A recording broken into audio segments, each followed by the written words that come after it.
Muchas gracias por acompañarnos. Les habla Ezequiel Trump. Tenemos mucha información para compartir con todos ustedes. Hoy vamos a empezar un programa en forma diferente porque vamos a empezar hablando de deportes, en este caso de fútbol obviamente, por los partidos que se jugaron eliminatorios para Nueva Zelanda y Australia y que muchos de ustedes han estado comentando a través de las redes sociales y se han levantado a horas muy pero muy tempranas para poder llevarlos. También hubo mucha polémica. Vamos a empezar desde un principio. Nadie daba $2 por Australia en cuanto a las chances que tenía para clasificarse frente a Perú. En un partido paupérrimo, de un nivel técnico espantoso, Australia jugó lo mejor posible, o que puede, y Perú jugó muy por debajo de su nivel. Lo de Perú fue vergonzoso el otro día. Ante una selección modesta no podían poner 3 pases seguidos. Jugaron espantoso, el primer tiempo fue un horror. Australia tuvo las mejores chances en los 90 minutos. La mejor chance que tuvo Perú fue cuando entró Edison Flores en el segundo tiempo, y en el tiempo suplementario hizo un buen desborde y después en otra jugada un cabezazo suyo pegó en la base del palo. Si hubiera entrado cambiaba la historia, pero Australia también tuvo sus chances. En los minutos 88 tuvo una chance muy clara que salvó el arquero Gallese. Pero lo que llamó la atención es el bajo nivel peruano, que parecía que entraron sobrándole al partido y que con la camiseta solamente le iban a ganar a los que ellos seguramente en la cabeza denominaban como canguros. Y Australia, que es un equipo muy modesto, técnicamente de lo peor que hemos tenido en Australia muchísimo tiempo. También hay que destacar que es un equipo que nunca se rinde y que meten, pegan cuando tienen que pegar, van a todas las pelotas, hacen lo que tienen que hacer. Y con eso solamente forzaron los penales. Es más, incluso hasta lo pudieron haber ganado, no hubiera sido justo tampoco, el partido era un empate 0-0, descalificando a los dos, de tan malo que había sido. Yo, mientras miraba el partido, pensaba en todos los australianos que lo estaban mirando a una hora espantosa. El partido empezó a las 4 a.m., hora de Sydney. Y yo, ¿cómo hacen para estar despiertos? Porque yo, que vi el partido de otro lado del mundo, y empezó a las 2 de la tarde, me costaba estar despierto y era la mitad del día. Porque era realmente espantoso. Yo no entiendo qué le pasó a Perú, generalmente juega mejor que esto. Pero hay que decir las cosas como son. Australia ganó en forma legítima por penales. El partido era un empate espantoso. Después de los penales vino la gran polémica. Cuando faltaban 2-3 minutos, el técnico Graham Arnold se la juega, saca al capitán Matt Ryan, que es el arquero, y lo pone a Redmayne, el arquero del Sydney FC. Y el arquero hace algo que va a pasar a la historia del fútbol, por lo menos del folclore del fútbol, no de la historia grande, por supuesto. Cuando Arnold hace el cambio, yo pensé, bueno, esto va a quedar en la historia, para bien o para mal. Le salga bien, le salga mal. Y empezó ganando la serie Perú, porque el mejor jugador que tuvo Australia durante todo el partido, que era Boyle, malogró su primer penal. Pero claro, después Advíncula estrelló un tiro en el palo. Y el arquero hacía de monigote en el área. Pero no se adelantaba. Estaba en la línea. Era completamente heterodoxo lo que estaba haciendo, saltando como si fuera un mono realmente, en un árbol. Una cosa rarísima, nunca se ve una cosa así. Pero desde el punto de vista técnico, lo que estaba haciendo era un disparate, porque al hacer eso no puede medir hacia dónde va la pelota y no puede tirarse de un lado al otro porque no puede leer lo que está haciendo el delantero rival. Y usted fíjese que en realidad el penal que era Advíncula, la pelota pega el palo. Muchos dicen se adelantó. No. Aún si se hubiera adelantado no hubiera pasado nada, porque no atajó el penal. La pelota pegó el palo. Entonces es irrelevante. Y después, en el último penal, cuando ya habían pasado la serie de 5, van 1-1, un penal para cada uno, ahí sí ataja un penal que lo ataja bien, no se adelanta en ningún momento. Y Australia va a su 5º mundial consecutivo. Y este tiene un sabor mucho más especial. Es la clasificación más importante del 2006 para acá. Porque para el Mundial 2010, 2014 y 2018 se clasificaron o directamente O en el Mundial 2018 se clasificaron venciendo al ganador de la CONCACAF, o el cuarto de la CONCACAF, que era Honduras, un equipo de un nivel muy bajo, ustedes se acordarán. Pero Perú, un nivel muy alto. Perú dejó atrás a Colombia, dejó atrás a Chile. Y y Australia se lo llevó puesto. Así que uno tiene que decir dos cosas. Por un lado, felicitaciones a los australianos por haber conseguido esta clasificación. Nuestras condolencias a los peruanos, que sé que sufrieron, ya se veían clasificados, ya se veían en Qatar, aunque estaban en Qatar, pero se veían para jugando el Mundial a partir del 21 de noviembre próximo. Y lo van a tener que mirar por televisión por mano propia. El partido era absolutamente ganable y lo perdieron ellos. Lo que hay que decir también es que Australia viene en decadencia futbolística y espero que este triunfo por penales, fortuito en muchos análisis, no frene lo que va a ser un análisis de lo que tiene que ser a dónde va el fútbol australiano, porque esto no cambia nada. Si el penal en vez de pegar en el palo entraba, de Advíncula, hoy estamos hablando de otra cosa hoy por hoy, ¿verdad? Así que el análisis es que un resultado no cambia nada, pero en este caso el resultado cambia muchísimo para la Federación de Fútbol Australia, que va a recibir millones y millones y millones de dólares por simplemente participar en el Mundial de Qatar. Por eso el partido era tan pero tan importante. Antes de ir al partido entre Costa Rica y Nueva Zelanda, estas son las declaraciones de Ricardo Gareca, ni bien terminó el partido, y hay que decir que Gareca termina el ciclo de una manera muy poco honorable. Yo no creo que siga, no lo ha anunciado oficialmente todavía, pero no termina bien. Perder con Australia en terreno neutral no es lo que él realmente ambicionaba, y además, teniendo en cuenta el enorme salario que recibe Gareca, que es unas 4 veces más de lo que recibe Graham Arnold, el técnico australiano, a quien yo en su momento, está publicado en las redes sociales, sostuve que tenía que seguir hasta el final de la eliminatoria y no cambiarlo como le pedía casi toda la prensa australiana. Pero estas son las declaraciones de Gareca, ni bien terminado el partido y pero muy decepcionado. Buenas noches. Bueno, son sensaciones difíciles de expresar. ¿Por qué? Porque lógicamente teníamos expectativas de poder llegar. Estuvimos cerca, pero bueno, lamentablemente no se dio. Hicimos todo lo posible, nos enfrentamos a una rival, a una selección que nos trabajó bien el partido. Tuvimos nuestras oportunidades ya casi en el alargue. Un partido muy trabado, muy estudiado, de muchas marcas en general, pero pocas situaciones de gol. No queríamos llegar, por supuesto, a la tanda de penales, pero bueno, así sucedió y bueno, después ya no tengo nada que decirle a los muchachos. Entregaron todo, dejaron todo. O sea, la decepción lógica de haber quedado eliminado de un evento tan importante como el Mundial, ¿no? Hasta ahí las declaraciones de Gareca, muy pero muy decepcionado. No quiso decir que se va, pero lo más probable es que no siga. Y ahí se terminó. Después yo imagino un montón de la comunidad peruana. Aquí en la Florida, ustedes no pueden imaginarse, había banderas peruanas por todas partes del partido, veía gente caminando con la camiseta de Perú por todos lados. Y una sola australiana, hay que decirlo. Obviamente que debo ser yo el único. Le digo esto en broma, pero no tanto. Y realmente, bueno, por supuesto que ahí me puso contento que se haya clasificado Australia, porque es el país donde yo viví durante una enorme parte de mi vida. Y lo conozco a Graham Arnold personalmente, hablé varias veces con él, y siempre me pareció un buen técnico. Pero bueno, Australia va a ir al Mundial, va a estar en el grupo que está conformado por Dinamarca y Francia, 2 rivales que ya tuvo en el Mundial pasado, y por Túnez.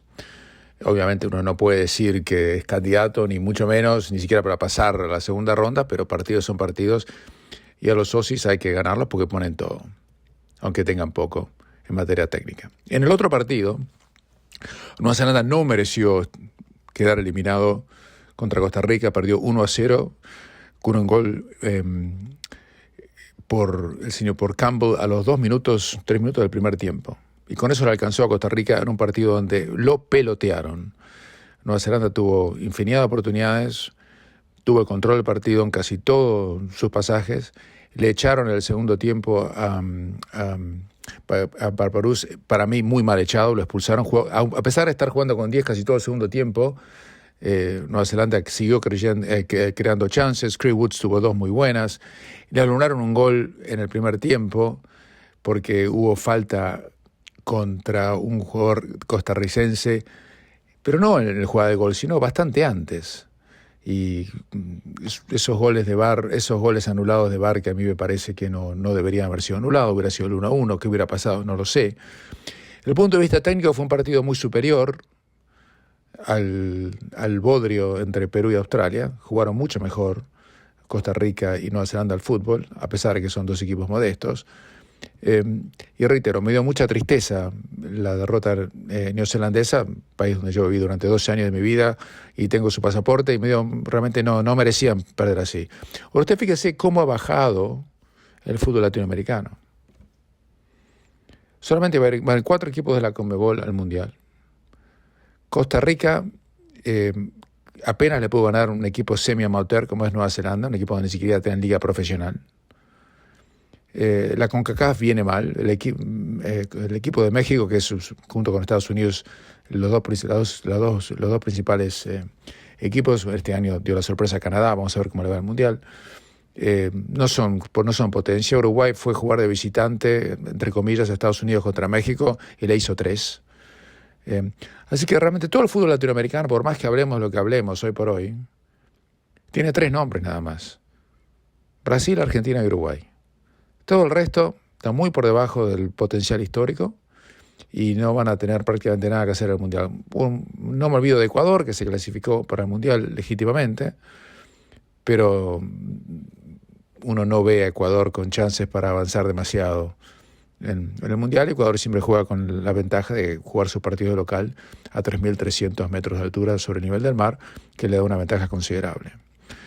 Así vistas las cosas, ya están conformados todos los grupos. Las últimas 2 plazas era la de Australia y la de Costa Rica. Felicitaciones una vez más a los Socceroos, mis condolencias a los peruanos, pero pensemos también en dónde están parados futbolísticamente. Muy decepcionante. Muchachos peruanos lo perdieron ustedes. Y los muchachos australianos, hay que decirles que a pesar de las limitaciones técnicas, cuando uno cree, cuando uno pone fervor, cuando uno pone todo lo que tiene que poner, a veces no es el talento, sino la aplicación la que hace la diferencia. Hacemos una pequeña pausa y nos metemos en otras cosas mucho más graves que están ocurriendo en este momento. En Australia, la Fair Work Commission ha determinado que el salario mínimo tiene que aumentarse en un 5.2%, lo que significa unos $40 más por semana para todos los trabajadores, y lleva el salario mínimo en Australia alrededor de unos $400 semanales. El salario mínimo es revisado todos los años por la Fair Work Commission. Esto afecta a 250,000 de trabajadores que reciben el salario mínimo, que además, reitero, por el caso ustedes no lo sepan, Australia tiene el salario mínimo más alto del planeta. No hay ningún otro país del mundo el salario mínimo dictado por las autoridades es más alto que lo que es en Australia. Ahora, ¿es esto un aumento de salario? Sí y no, porque la tasa de inflación es superior en este momento a lo que es el aumento salarial. Nadie cree en Australia que la tasa de inflación es del 5%. Es más,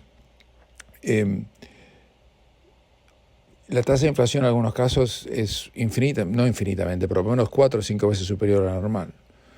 Hay muchas, desde el petróleo, que ha subido muchísimo más que el 5%, hasta cosas como la lechuga. Usted sabe que KFC, por ejemplo, sacó la lechuga del sándwich de chatarra que venden para la gente, porque es muy cara. Una lechuga cuesta casi 10 o 11 dólares. La lechuga yo compraba, cuando vivía en Australia, yo compraba la lechuga, costaba $1.50. Compraba la lechuga que se llamaba Iceberg, ¿se acuerda usted? Bueno, ahora costaba $1, $2 como máximo un día, pero 10 es terrible. De todas maneras, usted dirá, bueno, bárbaro, pero ¿quién tiene que pagar el salario mínimo? No es Albanese el que lo paga. El que lo paga es el que tiene una pequeña y mediana compañía y de repente, en un momento que estamos entrando en recesión, tiene que pagar más por salarios, a pesar de que a lo mejor vende menos y sus costos internos de manutención del lugar donde trabaja y los insumos están subiendo desproporcionalmente. O sea, esto es el problema grave que trae la inflación, trae una desproporción en el nivel de precios y el nivel de salarios. Así que yo no sé si esto es bueno o malo. Es bueno para el que lo va a cobrar, pero no sé, pero muchos de ustedes a lo mejor son pequeños y medianos comerciantes, y eso yo no sé si le van a poder pagar a la gente, o van a tener que despedir gente porque no van a poder absorber los costos, ¿verdad? Así que es un problema muy serio. Y además, esto puede llegar a traer un poco más de desempleo, porque usted va a decir, bueno, pucha, si tengo que pagar el 5% más de lo que pagaba antes, a lo mejor no me conviene tomar este empleado o este otro. O sea que no es tan fácil como cuando tenemos una etapa inflacionaria, es decir, aumento esto y se arregla todo. Si no, sería facilísimo combatir la inflación. Seguimos aumentando y se terminó. No es así, es complicado. Y mientras tanto, una de las consultoras económicas más prestigiosas del país están diciendo que se está esperando que es un declive en el precio de las propiedades de entre el 15 y el 20% a nivel nacional, y que ese declive va a ser aún más pronunciado en Melbourne y en Sydney. Y esto es porque los costos hipotecarios están subiendo desproporcionalmente. El jefe de la Reserva del Banco Central de Australia, el Reserve Bank, dice que la inflación este año va a ser al 7%. Lowe está tan desprestigiado, después de haber dicho que no iban a subir las tasas de interés el año pasado hasta el 2024, tan desprestigiado que yo creo que debería mejor presentar su renuncia para no hacerle más daño al puesto que está ocupando y poner a alguien con más competencia y mejor criterio que él. Porque va a ser mucho más que el 7%. Decir que sea el 7% es otro acto de irresponsabilidad por parte de Lowe, del Reserve Bank. Yo no sé de dónde lo sacaron a este tipo que le encanta hablar por los micrófonos y se está equivocando duramente. Gana más de $1 millón por año, de manera tal que si vamos a pagar eso, pongamos a alguien que por lo menos sepa de lo que está hablando. Y se está equivocando duramente. Por supuesto, mientras yo les cuento esto, en el mundo la inflación continúa. En Estados Unidos los mercados de valores, igual que en Australia, los mercados de capitales se han caído brutalmente. El dólar australiano llegó a 68 centavos, ahora está a 69, el momento que estamos saliendo al aire, pero en realidad ni ellos saben cuánto va a estar. Se alcanzó 68 centavos 2 días después que un grupo prestigioso de economistas dijeron que iba a subir de 71, que le estaba en ese momento a 76. Usted, para que tengan una idea, las macanas que se hablan y se dicen. Yo nunca me voy a olvidar lo que me dijo un chief economist de un banco muy importante en el mundo, que me dijo, tratar de predecir cómo van a andar las monedas o los precios de las monedas internacionales es una ciencia completamente inexacta. Si usted quiere hacer un cálculo, tira una moneda al aire y juega cara y seca, y va a tener el mismo nivel de precisión. Y es así.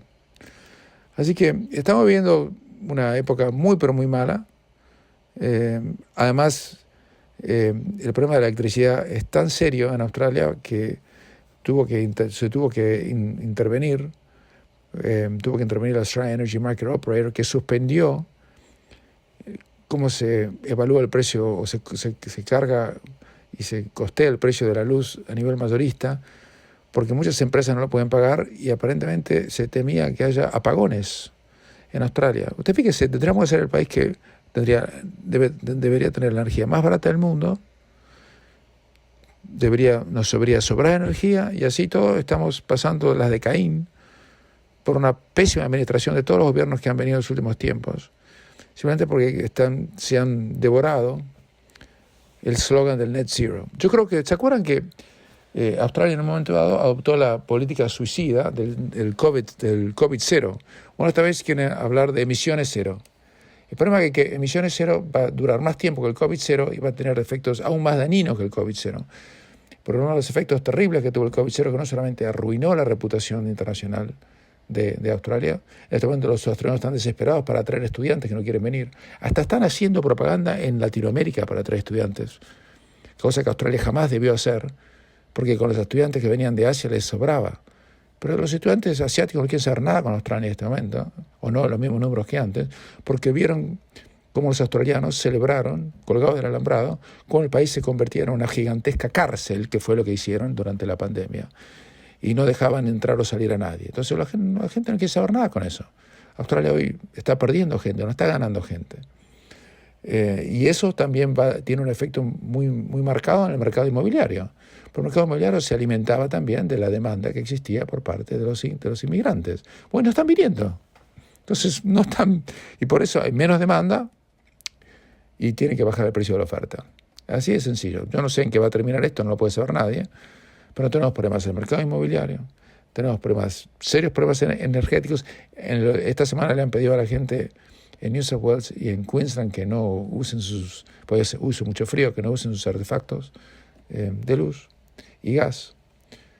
Y no usa energía nuclear, que nos sobra, la exportamos. En Estados Unidos el 20% de la energía que se consume es nuclear y el 37% es hidroeléctrica. O sea que más de la mitad es hidro y nuclear. Nosotros en Australia podríamos tener el 40% de energía nuclear, tenemos cero. Por cuestión ideológica, no, energía nuclear no. Aunque en Francia sea un porcentaje altísimo, no, pero en Australia no. Y así usted paga fortunas, contamina más y no queremos usar el carbón que tenemos y que nos sobra por todos lados. Es realmente un acto de suicidio económico lo que está ocurriendo. Y ¿sabe qué? Mire que yo conozco España bastante bien, igual que usted, mejor o peor, pero lo conocemos. Y lo que me entristece es cómo cambió en tan poco tiempo. Y tanto, pero mal. Porque teníamos otro país allá, hace 10, 15 años. Uno era orgulloso, teníamos buenos políticos, no los podía criticar por aquí y por allá, pero eran competentes. Y ahora tenemos a ideólogos de pacotilla, improvisados, gente de bajo nivel. Toman política, están más preocupados por la diversidad de género que por la política energética. Hacen política energética que no tiene ningún sentido y que es contraproducente para sus intereses. ¿Cómo ha cambiado todo, no? Porque uno da, como en la vida, como en las amistades, como en un matrimonio, uno da todo por hecho. Hasta que de repente uno mira para atrás y se da cuenta que todo se está carcomiendo y se derrumba. Y eso yo creo que es lo que ha pasado allí. Y ya viene de antes del COVID. El COVID hizo que haya eclosión, las barbaridades que yo vi en Australia durante el COVID. O en Nueva Zelanda es lo mismo. Son imposibles de describir en palabras. Y aquí estamos, del otro lado de la vereda, mirando no cómo se derrumba, porque el país va a seguir bien y sigue siendo un buen país para vivir, pero cuánto mejor estábamos antes. ¿Y hasta cuándo va a seguir la decadencia? Hacemos una pequeña pausa y continuamos. Este domingo 19 de junio se van a convocar las elecciones en Colombia, la segunda vuelta, que va a ser disputada entre el candidato Gustavo Petro y el candidato Rodolfo Hernández. Petro consiguió el 40% de los votos en la primera vuelta y Rodolfo Hernández consiguió el 28%. Obviamente hay mucha preocupación por el resultado de las elecciones en Colombia, pero según los analistas políticos, Petro está subiendo su votación, pero no le va a alcanzar para alcanzar la presidencia, dicen algunos. Las encuestas dan empate técnico, pero hoy en día casi nadie cree en las encuestas. El partido antipetro, que él mismo creó con su populismo, que en mi opinión es descarado, con una política de discurso de odio que sigue más fuerte que nunca, le pone un techo, de todas maneras lo deja como opción de poder quizás para más adelante. Estuvo en Miami el candidato Hernández. Yo decía, ¿para qué vino Hernández a Miami durante el plena campaña electoral? Hasta que, haciendo números y hablando con muchísimos colombianos que uno conoce por aquí, en Miami solamente hay 350.000 colombianos y casi 1 millón en la Florida solamente. O sea que aquí en realidad se puede decidir la elección. Y yo conozco un montón y están todos yendo a votar al consulado.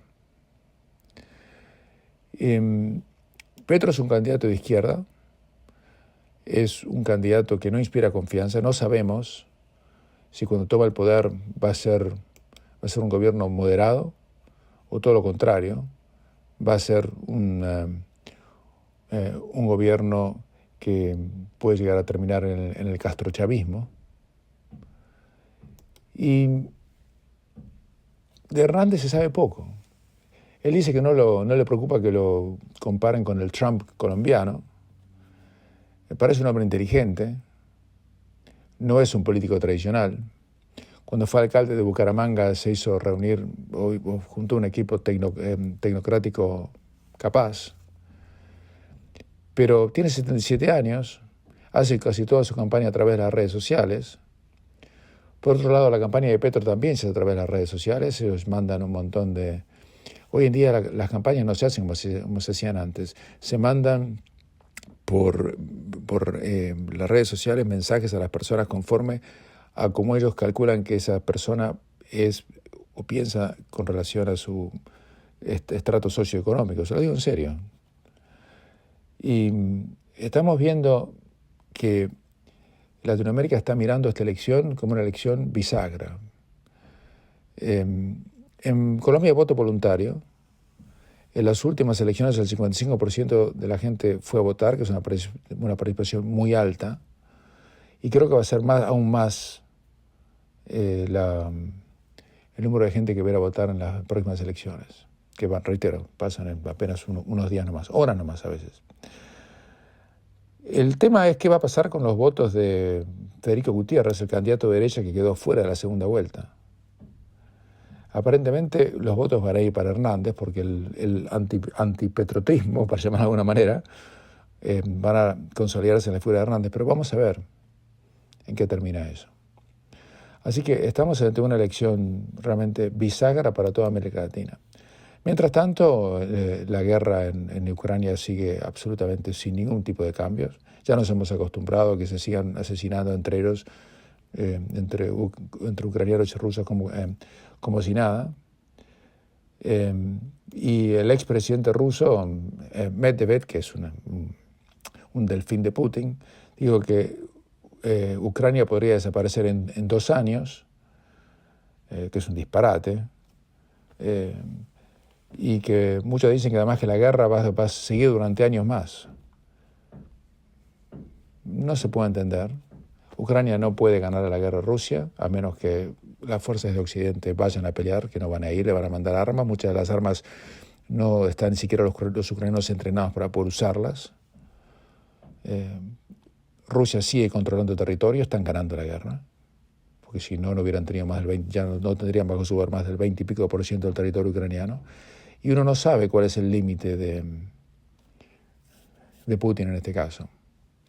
Eso ha agravado el tema de la inflación. Tenemos además el grave problema de que el presidente Biden es un presidente muy, muy débil.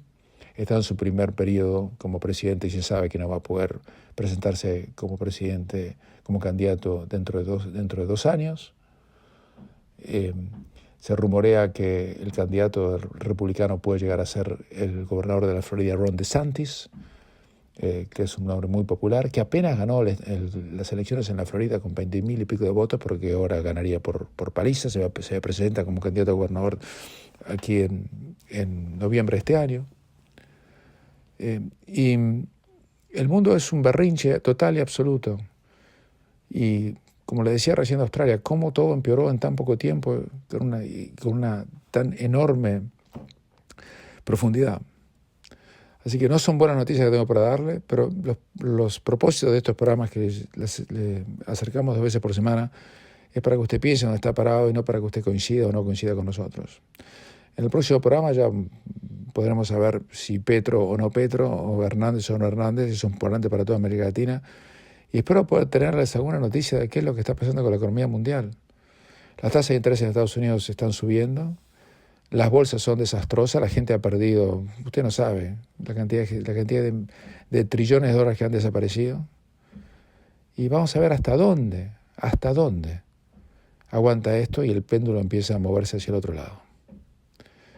Que estén bien, sean muy conservadores, en mi opinión, los próximos días y semanas, porque, como decían por mis viejos pagos, es un momento para desencillar hasta que aclare. Casi no me sale. Será hasta la próxima.